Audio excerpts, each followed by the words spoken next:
ஆங்கில புத்தாண்டை கொண்டாட குற்றால அருவிகளில் சுற்றுலா பயணிகள் மற்றும் ஐயப்ப பக்தர்களின் கூட்டம் அலைமோதுகிறது. இதுகுறித்த கூடுதல் விவரங்களை எமது செய்தியாளர் கணேஷ் வழங்க கேட்கலாம். கணேஷ், அங்கு தற்போது கூட்டம் எந்த அளவுக்கு இருக்கிறது? அதே நேரத்தில் அவர்களுக்கு தேவையான வசதிகள் செய்யப்பட்டிருக்கிறதா? விவரங்களை விரிவாக சொல்லுங்க. வணக்கம் சரவணன்.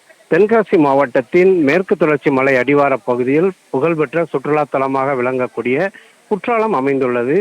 இங்கு குற்றாலம் மெயின் அருவி, ஐந்தருவி, பழைய குற்றால அருவி, சிற்றருவி, புலியருவி என பல்வேறு அருவிகள் அமைந்துள்ளது.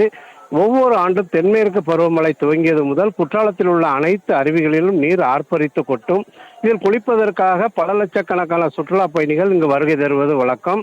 இதேபோன்று ஜூன், ஜூலை, ஆகஸ்ட் ஆகிய 3 மாத காலம் சீசன் காலம் துவங்கி நிறைவடைந்த நிலையிலும் தற்போது வரை பருவமழை மாற்றத்தின் காரணமாக மேற்கு தொடர்ச்சி மலை வனப்பகுதியில் பெய்து வரும் மழையின் காரணமாகவும் குற்றால அருவிகளில் தற்போது வரை நீர்வரத்து சீராக இருந்து வருகிறது. இன்று ஆங்கில வருட பிறப்பை முன்னிட்டு அதிகாலை முதலே புத்தாண்டை கொண்டாடுகின்ற வகையில் சுற்றுலா பயணிகள் குடும்பத்துடன் கூட்டம் கூட்டமாக வருகின்ற வண்ணம் உள்ளனர். இது குறிப்பாக குற்றாலம் மெயின் அருவி, ஐந்தருவிகளில் வரலாறு காணாத வகையில் மக்கள் கூட்டம் அலைமோதி வருகிறது. இதே போன்று அண்டை மாநிலமான புகழ்பெற்று விளங்கக்கூடிய கேரளாவில் உள்ள சபரிமலை ஐயப்பன் கோவிலுக்கு செல்லக்கூடிய ஐயப்ப பக்தர்கள் குற்றாலத்திற்கு வந்து புனித நீராடுவதை வழக்கமாக கொண்டுள்ளனர். இதனால் இன்று காலை முதலே ஐயப்ப பக்தர்கள் கூட்டமும் அருவியில் புனித நீராடுவதற்காக குவிந்த வண்ணம் உள்ளனர். இதனால் குற்றாலம் மெயின் அருவிக்கரை முழுவதும் ஐயப்ப பக்தர்களாகவும் சுற்றுலா பயணிகள் கூட்டமாகவும் நிரம்பி வழிகிறது. இருந்த போதிலும் மாவட்ட காவல் கண்காணிப்பாளர் அரவிந்தன் தலைமையில் போலீசார் தீவிர பாதுகாப்பு பணியில் ஈடுபட்டு வருகின்றனர். மேலும் பெண்கள் குளிக்கும் பகுதி தனியாகவும் ஆண்கள் குளிக்கும் பகுதிக்கு தனியாக செல்லக்கூடிய வகையில் தடுப்புகளை அமைத்து போலீசார் பிரித்து விட்டு வருகின்றனர்.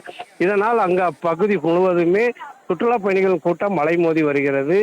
மேலும் இது நாள் வரையில் குளிர்ந்த காற்றுடன் வீசி வந்த பகுதிகளில் தற்போது வெயிலின் தாக்கம் கொஞ்சம் அதிகரித்து காணப்படுவதால் வெயிலின் தாக்கத்தை தணிக்கின்ற வகையிலும் தொடர் விடுமுறையை கொண்டாடுகின்ற வகையிலும் மக்கள் கூட்டம் கூட்டமாக வருகிறது. அருவியில் புனித நீராடி வருகின்றனர்.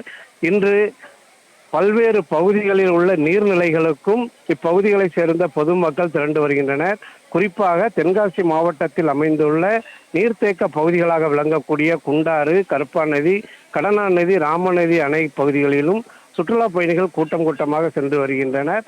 தற்போது வரை தொடர் பள்ளிகளுக்கு அரையாண்டு விடுமுறை இருந்து வரும் நிலையிலும் ஆங்கில புத்தாண்டு வருட விடுமுறை என்பதாலும் சுற்றுலா பயணிகள் பல்வேறு பகுதிகளுக்கு சென்று மகிழ்ந்து வருகின்றனர். சரவணன், தாங்கள் வழங்கிய விரிவான தகவல்களுக்கு நன்றி கணேஷ்குமார்.